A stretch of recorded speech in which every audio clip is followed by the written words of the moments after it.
Hello, everyone. Welcome to another episode of Startup Jungle. I'm Lo Silva, and today with me I have an awesome guest, someone who I'm really looking forward to have a conversation with, Mr. Rob Walling of Startups from the Rest of Us, and also of Get Drip and a lot of other things. So before I, you know, butcher it, Rob, why don't you tell us a little bit about yourself and a little bit of a better bio than what I did? Sure. Well, first of all, thanks a lot for having me on the show, Los. It's really a pleasure to be here. My Yeah, pleasure. so my background is in software development, but these days I run a small software company where I'm the fifth employee. I guess I was the first, but we have five employees, and I have a software side where I have GetDrip.com, which is like email marketing software. It's actually more marketing automation software these days. It's just Okay. moving into Infusionsoft area, and then HitTail, which is a long tail SEO keyword tool Hmm. and a few other small products. And then I have an educational side, which is where you mentioned startups for the rest of us, my podcast. I have a book called Start Small, Stay Small, and I run a conference called MicroConf. And so those are kind of the two sides that bring. One brings me. I make the bulk of my income from software, and then I have the bulk of my fun teaching and hanging out with other entrepreneurs. Yeah, yeah, there's definitely a nice mix on there. I do a lot of the same similar stuff. We Sure. have a few smaller web apps, and we also do the teaching and things like that, and try to give as much value as we can with the Exactly. podcast and just all our content. So we decided today that we were going to kind of just free flow it and talk a little bit about some bottlenecks that are going on in the business as bootstrappers and stuff like that. So I know you mentioned that you guys are kind of expanding and growing and getting into hiring, right? That's right. So what are some bottlenecks that you're having with the whole hiring process right now? Yeah, what's interesting is I started off as a developer. I'm more of an introvert than an extrovert, and I've always kind of liked working alone. And so I set out to basically build a software company that I could just exist on and that would provide income for me, and I would never have to hire anyone because I didn't want to deal with the headache of employees. And I put headache in quotes because it was a perceived headache, right? I worked at a credit card company and a bunch of other places where it's like you don't like your coworkers because you didn't get to Yeah. pick them. You didn't get to hand choose them, right? There's no connection there. You're just working at the same place. That's right. Yeah. That's right. So I did that for many years, and eventually it got to the point where um, the was doing really well. I had 9 contractors working for me around the world. A couple of them were full time, but most of them were part time, just handling a bunch of stuff. And it just hit the point where I was like, you know what? Since I don't have a co-founder, it would be awesome to have kind of that employee number one who I could really, uh, I don't know, really kind of confide in and have some good conversations with. Not quite founder level conversations, but similar type stuff. In Hmm. addition, finding someone who's going to stick around for the long haul because contractors do turn over every couple of years. So that was a big decision point for me. I mean, I've been this single founder guy for years. That the kind of the solopreneur software advocate, I guess. And so I decided last year to start hiring. So there's now 5 of us, and I'm moving from a worldwide basis of contractors to like a more local group of folks. And so most of us are within 30 miles of each other. And yeah, boy, there's some complexities. There's some pluses and minuses to it. I think there's more pluses though the further I get into it. Like if you hire really carefully and you hire for I'm hiring less for technical and more for like personality fit and culture Hmm. fit. And even at only 5 employees, there's like what's funny is the culture is really what I decided to be, right? Because it's me Yeah. and 3 other dudes, right? So it's like it's not any like culture document we have, but it's like I think that's the biggest thing that I'm adjusting to is you get to handpick your people, so handpick them really, really carefully.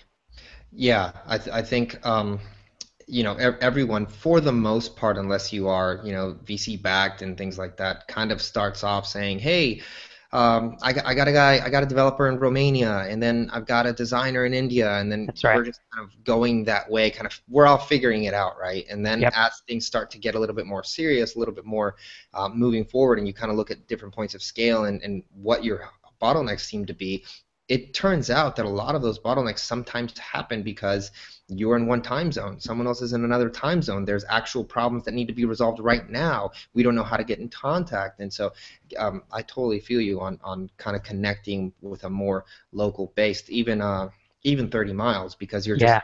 you're just a quick drive. You could potentially have an office as well. Which we do, yeah, and we kind of all Yeah. meet. We meet there 3 days a week typically, but it's. I like to think of it as leveling up. I'm glad you brought up the point of kind of when you're starting out, you really don't have any money, right? If you're not Hmm. venture backed, and so Yeah. you have to hire. I mean, I hired a $4 virtual assistant when I started because I just didn't have any money, and I hired $10 software developers. You're not going to get the best at that point, but it'll get you to it can get you to the point of profitability, right? Of at least being able to lower your consulting or quit consulting or leave your salary gig, which is what it did for me, right? It enabled Hmm. that. But now that I'm at the point where the business has grown and there is budget, I've realized there's a leveling up, and leveling up is like going more local, and it's hiring better people, and they are a little more expensive, but it's amazing. I don't think I could grow grow to a seven-figure business if I had contractors. I shouldn't say I couldn't. It would be really hard, and it would be just with the turnover and the inability to meet in the same room. There's a lot of limiting factors there.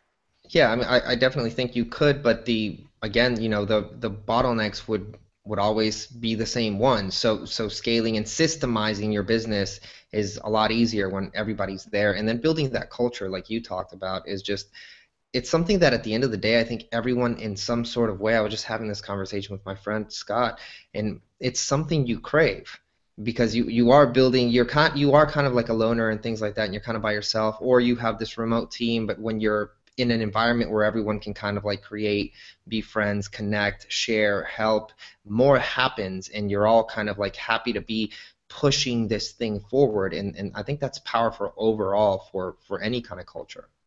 Yeah, I agree. And I think in those early days, if you're bootstrapping and you're in your first year, I think that hiring someone full time or trying to go local would be too difficult, both financially and just mentally. I wasn't prepared for it. I was too focused on building a product and marketing, and it really helped that I was in fact alone because all I thought about and all I worked on was getting that product and getting to the point of where I could quit consulting, basically. But and I think it does depend on your personality. I do know some software developers who 10 years later are still working solo, and still have their business.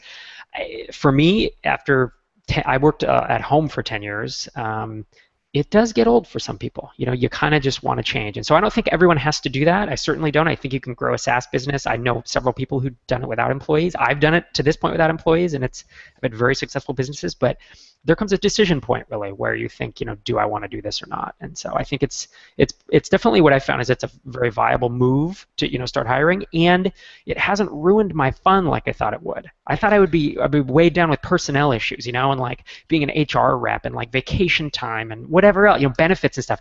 And I've spent very little time on them. I've been deliberate about just saying, here's the deal. If you need vacation, take vacation. I'm not going to count the days. If you're sick, don't come to work, or work at home. I mean, that's the thing we The built. There's culture. only, yeah, right. It's the Yeah. four of us, and so I don't know. It's been. I know this won't scale. My attitude and the way I'm running this won't scale to 20 employees. I know that. I know you have to have more processes, but I haven't made I don't think I'm ever going to scale to 20 employees. At least at this point, I don't. I don't want to do that. So Yeah, no, I get you, and it's cool to have that whole, hey, you're not producing today, just leave. yep. Let's be realistic about things, and a lot of times, that's what people crave. They crave that kind of like new environment and getting inside of that. So you just said you made four new hires because you're employee number five. So who do you have on your team right now? Yeah. So what's a trip is that of the four, two of them I've worked with for years, but they were contractors. Mm, And so one guy is still a contractor because he's overseas. But he's been my support guy for like 4 years. He's a virtual assistant, but now he's much more than that. He's like a part of the team.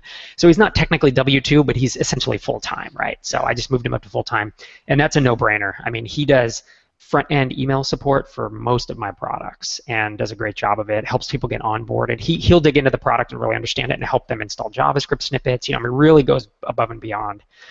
Um, then I have about 2.5 developers after that. So my fourth guy really isn't full time yet, but I hope to move him up there in a couple months. And they're all software guys. And then I am basically the marketer. I mean, I'm the vision guy trying to push it forward, but I'm also the one who's working on all the copy and getting the word out and running advertising and working with. I do still work with contractors who help with ads, and I do still have a couple designer contractors and that kind of stuff. But really, I brought my development in house because as a software company with now 2 SaaS apps. There's just a lot of code to write, and I like having that knowledge, trying to keep that knowledge in house, and frankly, having it local is an even more benefit. Yeah. So what are you guys doing right now on both the SaaS apps as far as marketing and growth? What are you focusing on? Yeah, that's a good question. So a SaaS app of these size of the size of Hittail and Drip, which is I'll say they're both 6-figure apps, so they're not doing, neither of them is doing 7 figures. They of this size, paid acquisition is really the thing that I recommend people hit early on. I mean, SEO is big, that's a no-brainer, and then paid acquisition is the next thing I recommend people try. That's what I'm doing a lot of. Retargeting is like the no-brainer thing. If you're not doing retargeting, that is the most benefit you'll get out of your advertising dollar. Especially if you're doing paid, you gotta. Yep, it is. Absolutely. And personally, I recommend Perfect Audience if someone's looking. I've tried 3 different services, and they not only work the best for me, but they're on it. Like, they're moving fast. They're a startup, and they hustle. So they reply at midnight when I email them, and it's cool to see them doing. They're basically one of us. They're just bigger, right? They went through Y Combinator, and so you kind of feel like you get to know the guys. That's a no-brainer, and I spend a lot of time working and honing and creating a lot of ads and testing them through Perfect Audience. And then, of course, it depends on your lifetime value, but LinkedIn ads are decent if you're a B2B audience and your lifetime value supports it, because they're about $2 a click, which means you're going to want a lifetime value of you need probably at least $200 to $300 lifetime value in order to think about LinkedIn ads. And then Facebook ads are a nice one. You can get stuff in the 50 to 70 cents a click pretty easily and sustainably, and so you can have a lifetime value in the 100, 150, probably 150 and up is where you can do that. AdWords is tough. The price keeps going up. Google's really smart, and they make a lot of money, and therefore it's harder for us to. All the funded companies use it, and it's the easy way to go, but I haven't been able to get it to work in a couple years, to be honest.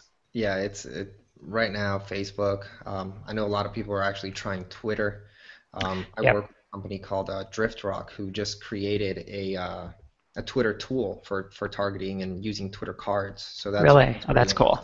Yeah, I've just gotten into that in the last month. There's Twitter retargeting now. There's Twitter, paid sponsored posts and all that stuff. I'm only maybe $500 into it, so I don't have any wisdom or insight to share, and it's not positive ROI for me now yet. But definitely trying to figure out, because it's those early networks that's where you get the cheap clicks. 10 years ago or 7 years ago, AdWords was 5-10 cents a click, and now it's, depending on your niche, $5 to $50 a click. Yeah. And then Facebook used to be, I used to be able to get 20-cent clicks on Facebook, and now it's like 50, 60, 70 as more people hear about it. But Twitter now should be that low-cost one for the time being. If you get in there early, it's the Wild West. The tools aren't great. That's where you can do some arbitrage. The thing about Twitter, though, that I think, because you have to vary it on attention span. So with Facebook, I'm more likely on my computer, and I'm more likely going to click on something, and sure, you can either keep me on Facebook, you can take me away, but my attention span's a little bit longer. And if you're on Twitter, most of the time you're going to be on phone, and your attention span is just move it forward. So I think, though, because of the way that people think mentally on Twitter, that you need to focus on kind of creating a native ad strategy first, take them to content, and have that content go through into some sort of onboarding sequence for you. I could see that, right? Rather than asking for the sale up front, like you can feasibly do with a Facebook ad. Yeah, I mean, I think you can ask for the sale, but I think it's trickier. I think overall, you just want to really blow up your engagement and audience on Twitter, and just take them to native ads, give them some content marketing, and kind of tie that in.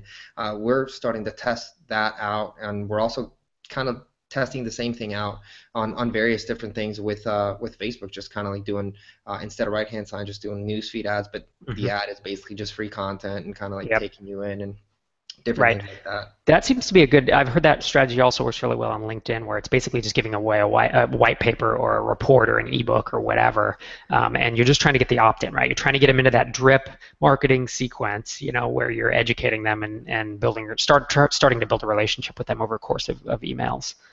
Yeah, LinkedIn, I would personally kind of be a little bit more afraid of just because you really have to know your numbers Mm, and you've got to have some sort of a sales team mm. because you are taking them through and you're going B2B. And so like, there's a longer sales cycle there. And so like the way that one would work, I think is a little bit longer tail than just kind of like the immediacy of what Facebook can do right now.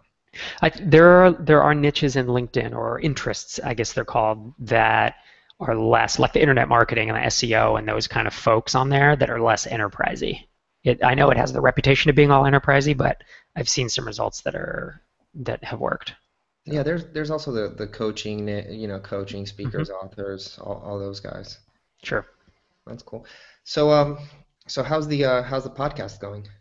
Podcast is going great. Yeah, we've been doing it. It's called Startups for the Rest of Us, and basically it's my co-host and I. We spend about 30 minutes a week, and well, that's how long the episodes are. And we basically talk about what we're doing with our businesses, and then we try to also educate on a topic. So we'll have like the ways to do customer development, or the ways to find your customers, or the way to build an email list, or the ways to survey your list or whatever. So we try to base it on stuff that we're actively doing. It's a lot of fun. It's probably the funnest 30 minutes of my week. We spend about an hour recording it and 20 minutes outlining it, and we have a great editor. So it's fun. It's not a bunch of work. I tell people if they're going to start a podcast, like get an editor. Get someone to do all your scheduling, because then you're going to keep doing it. Because if you try to do everything, you're gonna last about 5 episodes, like most podcasts, and then you're going to fade. Yeah, yeah. We keep refining our process here. We started off me. I was doing all the biz dev stuff, and I was reaching out to everyone and getting. So I just made a document, and I have someone do that now. And we do the outreach and we do the research, the editing. It just makes it easier for you, so you can kind of jump into the conversations and That's get right. the most value you can. Because if you're doing it all, it's the same thing, man. It's just difficult to do everything at all points and every time. Yep. Yep. And even though it won't be, the editing may not be at the exact quality that you would do it if you just spend 4 hours on it. It's like it's not worth it. The value's still there. You know Yeah. what I mean? Yeah, And that's the, right. the biggest thing is, man, you've got to like it. You've got to Yep. enjoy it. If you're getting away from it, I've had a lot of people reach out to me lately because we've been doing pretty good with iTunes. We just launched the podcast, and the second day was number one on business. Congratulations. That's awesome. And people are like, "Oh, I'm going to start podcasting too," and this and that. I'm like, if you are expecting any kind of quick gains on this, it is Yeah. not. I have a year, 2 year goal out, Yep. for the actual podcast. I'm happy Yep. giving the value and things like that, but what I expect in return is not happening for a year or two. I think that's really good advice. Yeah, it's a long, slow build, just like building a blog, except, let's say about 3 years ago, 4 years ago, when we started the podcast, it was about a 1 to 10 ratio in terms of audience. And that was from like 3 or 4 different podcasters I knew who also had successful blogs. So they had around, one person had like 10,000 RSS subscribers on their blog, and they had done their podcast for a year, and they had about 1,000 RSS subscribers on their podcast. And I was the same way. I had about, at the time, I had 7,000 RSS on my blog. We got up to about 700 within the first few months, 700 listeners, which was good. But then it's the slow build. It's like building a SaaS app, man. And it is you just show up. You need to be consistent. You need to deliver, and you need to show up every week, because those are the podcasts that build. The one I listen to 60, 70 podcasts, but so many of them are like once every 3 or 4 weeks, and it's like, yeah, I listen to them, but I'm not a diehard fan because I don't get into their story. Yeah. And if you come every week and deliver, and you deliver good stuff, that it's like a 1 to 2 year goal. That's a good horizon. That's when you're going to see 4 figures of listeners, unless you're blowing it up and you already have a big audience. I mean, if you're really kind of building from scratch, that's what it's going to take. Yeah, or if so I've been looking at kind of data. iTunes doesn't really give you that much, but Libsyn gives you a little bit of data, and I've been kind of checking that data against the blog data because we're getting a lot of hits to the site and we're getting Mm-hmm. different hits over to iTunes. What I've noticed is the person that listens on iTunes does not go to your website, and the person that listens on your website, they do not go to iTunes. So it's kind of like it's cool because you're reaching two different audiences. Yep. It's a little tricky because you need to be setting up two different calls to action to go to, two different places. So I'm enjoying it because it kind of like makes me out just, like when you're building anything, it's kind of up to you to say, hey, what can I look at? What can I tweak? Where are things happening?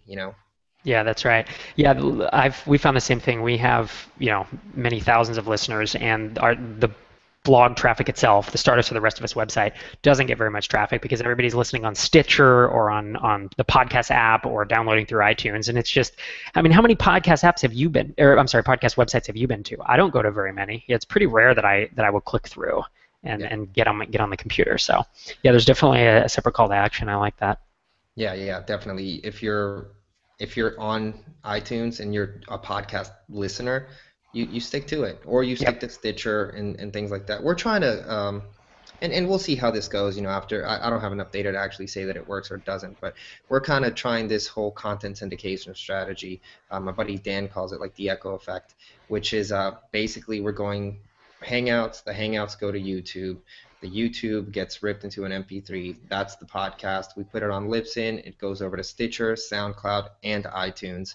And right now we're just seeing where we can get traction. Hmm. But as 6 months to the year, we can say, hey, this all these extra pieces gave us this much more traction, Hmm. and it's really just it's a big thing about just opening up new audiences. Hmm. I agree. I think that's a good approach. I mean, a lot of the bigger podcasts, like Internet Business Mastery, does that. They send their stuff to all those places. They syndicate it, and then Pat Flynn's thing of what be everywhere, right? That's what he keeps Yeah. saying, and it's like it's certainly worked for him. So we haven't done the video thing at all. We've always done audio, but yeah, I could see there being benefit to it for sure. Yeah, I mean, we're switching out now to where we're doing the podcast on iTunes 5 days a week, and it's Oh going to wow. be a certain amount of interviews, and then Okay. a little bit kind of more like how you guys do it, where it's just a few actionable strategies in, Sure. in episodes, and then so that makes you kind of like, hey, if I'm going to listen, I'm going to be on iTunes for that, and then we're going to keep the blog special interviews, like a one or two, and if you want more, you can go to iTunes. So Hmm. that way we can kind of take that call to action, but That's still nice. leave all our content marketing stuff for the people that are readers. Right. Yeah, that's a nice way to go. I don't know if you've thought about it, but also sharing part of your story could be helpful. I don't know how much you do on the podcast, but that really was a changing point for ours. We probably went the first 30, 40, there was somewhere in there, 30, 40 episodes where we kind of danced around our own stuff because it feels uncomfortable, right? To start talking about what you're doing. You're like, oh, Yeah. people are going to criticize me. Maybe this tactic isn't the right thing. But we just kind of started opening up slowly, and that's when things started shifting. And there was an episode in the 50s where we both told our real story, like how we quit our jobs. And that was a big kind of engagement point where I felt like people started commenting more, the audience started growing. And from then on, we felt justified or like it was the right decision to really, give an update at the beginning of almost every episode with some real stuff we're dealing with. Sometimes it's good and sometimes it's not, and during the winter, it's often like hard stuff you're talking about. But yeah, Yeah, anyways. it's definitely like it's funny you say that because it's definitely something that I've been kind of going through and saying, what should we do? Kind of how can we capture more loyal people and kind of build this audience? And a big part of it is we're going to start kind of sharing what's going on as we grow things, right? So Hmm. one of the ways that we're growing things is by blog traffic, by iTunes. And so I want to talk. One of the next posts we have is how we went from zero to launch, and we got about 30,000 hits on our blog the first Nice. month, or how we went to iTunes and then just completely slipped, and what we feel like we did wrong, and and, That's and, yeah. and things like that. You know what I mean? Because I think that connects. Not everyone's a badass every single second of the day. See, that's important, right? We don't want a guru. If I listen to someone who's infallible, eventually I'm like, what are they not saying? Because we all make mistakes. Yeah, Yeah, exactly. And that's it's cool. cool to learn. Yeah, definitely. So what other podcasts do you listen to? Oh man, I listen to a lot of startup podcasts, but I also listen to a lot of stuff from like NPR, like popular culture and Planet Money podcasts and This American Life and that kind of stuff to kind of go interdisciplinary. I listen to a couple economics podcasts called there's one called, was it The Hand? Something about a hand. Dang it. The Hidden Hand? Yeah, that's really helpful. There's a really good one called 99% Invisible that I'd actually recommend to most people don't know about it, and it's from NPR, but it's like a 20-minute podcast every week. It's very, very well done. So I've seen that one. highly Yeah. recommend it. Yeah. But if you're looking for in our niche, I like there's some good podcasts coming out of the bootstrapping movement. Like there's Bootstrapped with Kids, and it's a guy named Breck and Scott, and they kind of share their journeys. I mean, they share tips and stuff, but they also are sharing their story as they go along, and it's a good listen. It's entertaining. And then there's one called Bootstrapped, which is called Bootstrapped. That's again Ian Landsman and another guy, Andre, talking about their stuff. Um, yeah, those are the big ones. Yeah. What that I get engaged with Tropical MBA. I don't know if you listen to Dan and Ian, but that's Yeah, also I do. it's cool to get it's similar, right? It's like you hear some of their story and then you hear some of their tips and they're helping listeners along. That's the kind of format I love. I do like interview podcasts. There are an awful lot of them, and I've had to kind of tone it down after a while because you either hear the same people or you hear the same messages from different people, right? That's exactly why I wanted to kind of switch it out. We Yep. started off, and to be honest, when we first started the podcast, I could see it in the language and kind of like how I talk. I was super nervous and kind of like Yeah. didn't know because I was trying to figure the audio out, and then there's the video, and then Yep. there's me, and it just it wasn't the best thing. And then I'm looking at notes, and then I was like, you know what, this is just not going to work long term. Yeah. And so I decided, hey, let's just have conversations and kind of say questions that I would normally have and things like that and see where that goes. And Right. it's so much more natural. And you can't hear that in another podcast, That's right. Right, because it so tends to be scripted and prepared in advance, and yeah, yeah. it's being done a lot. Yeah, I really enjoy you guys. It's a great podcast. It's super actionable. I It's appreciate good it. stuff. Every time I fly, I at least have to have four. I go Ah, to. cool. Yeah, yeah. So Cool. good That's stuff, awesome. man. So let's talk a little bit about Get Drip and Okay. just because a lot of the people that we have as listeners and stuff like that are bootstrappers. There's also people that are trying to grow e-commerce businesses and really just online bootstrappers really hmm overall. So hmm how could they implement that SaaS into their business and kind of like get more out of it? Yeah, I mean, so the whole premise of Drip is that it's the easiest way to start growing your list, right? So especially for people who don't already have an email list and who know that they should have one but have never spent the time, Drip is kind of that entry level. Get in there, get an opt-in form on every page of your website with just a snippet of JavaScript, and then start building that list like on day one. And it's crazy if you've never had email subscribers. The the first 5 subscribers, it's really invigorating to be like, wow, these people actually want to hear from me. It's a game changer. It's kind of like getting your first sale, right? Which Hmm. typically is also game changing for you. Hmm. So that's the original idea behind Drip, and it's set up to make it super simple. Now, what we found is that there's a lot of other tools that also make it super simple. So it's been hard to differentiate us. Because people say, well, couldn't I cobble this together with Mailchimp plus this form plus this other thing? And the thing is, yeah, you can if you know what you're doing. So we've now moved into, as of today or last night, we now have marketing automation rules where you can say if someone viewed this page of your website, tag them. Like, hey, they viewed this blog post about SEO, boom, they have an SEO interest. And then later on, you can say everybody who has a tag of SEO, funnel them into this SEO course that I've just written.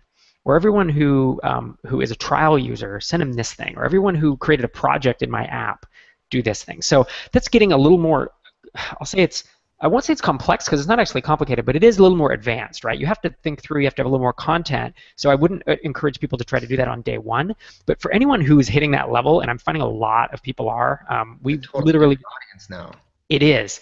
It is, and thus it's kind of a marketing pivot, right? The app is Yeah. still similar. We've added all the rules, but we are moving into more advanced people. And the problem is we were getting a lot of advanced people signing up and looking around saying, wow, Drip is really cool. I wish it could do more, right? They like the UI, it's usable, but it's like, well, I already have MailChimp and I can kind of do some of this, or I'm going to move. The thing is, there's MailChimp down here at the low end, and there's Infusionsoft kind of here at the high end, right? And there's a big gap between those two. And what we found is that no one has filled that yet. And we're hoping to be that. We're hoping to be cheaper than Infusionsoft, more expensive than MailChimp, and almost as powerful as Infusionsoft in terms of the email automation.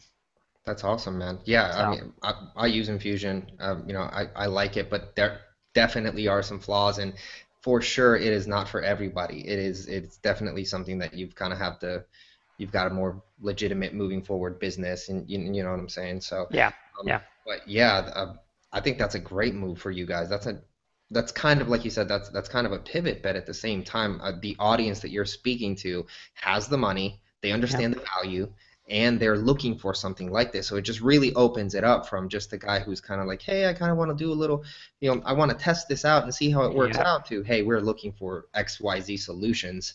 Right. And yeah, so that's awesome, man. That's really cool. Yeah, yeah. So we're still able, at this point, we are able to serve both markets. I don't know how long. Well, we should be able to do it for the foreseeable future because we still have some, we have a whole concierge service where like people will come on and say, look, I've never had an email mini course before. I've never built a list.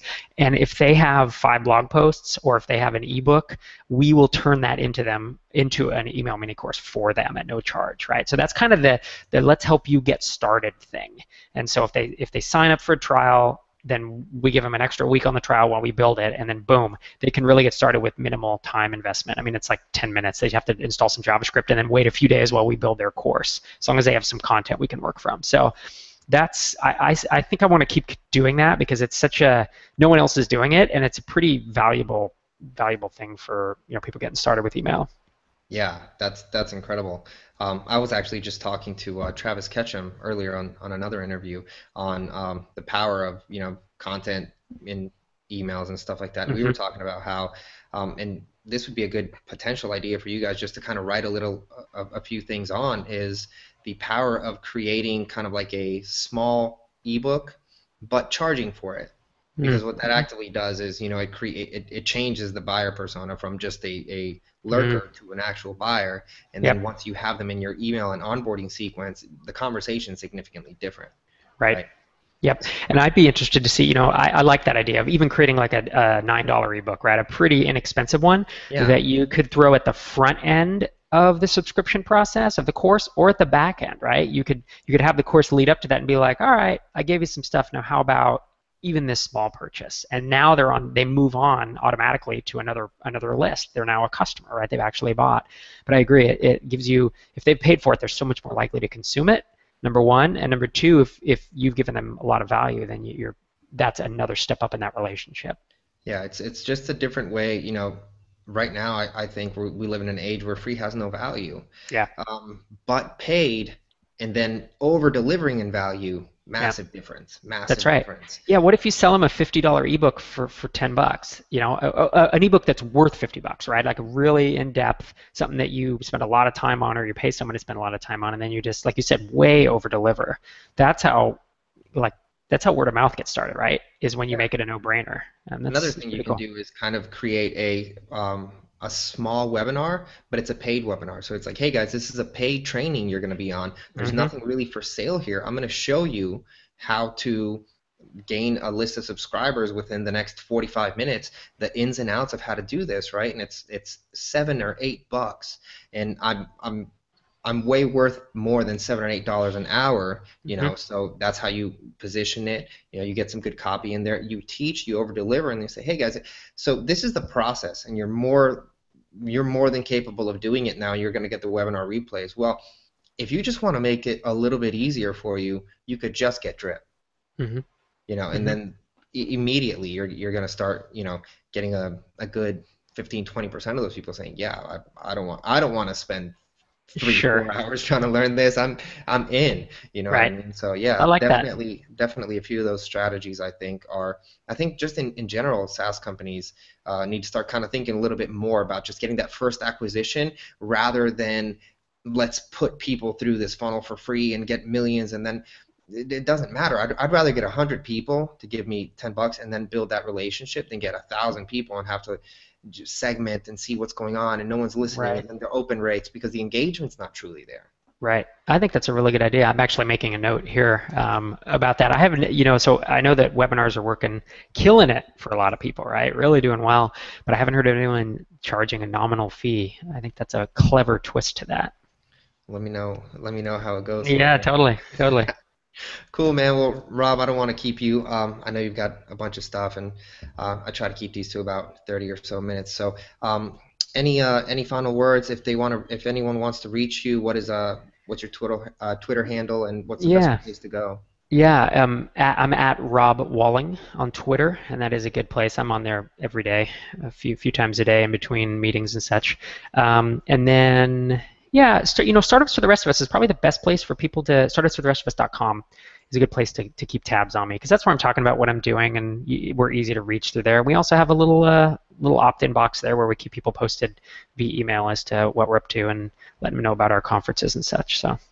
Cool, cool. Awesome. And guys, we are at Startup Jungle. Reminder, as always, if you guys want to download our growth hacking guide, it is probably to the right. And if you are on iTunes, please go to startupjungle.com and leave us a review. We appreciate you guys, and we'll talk to you soon.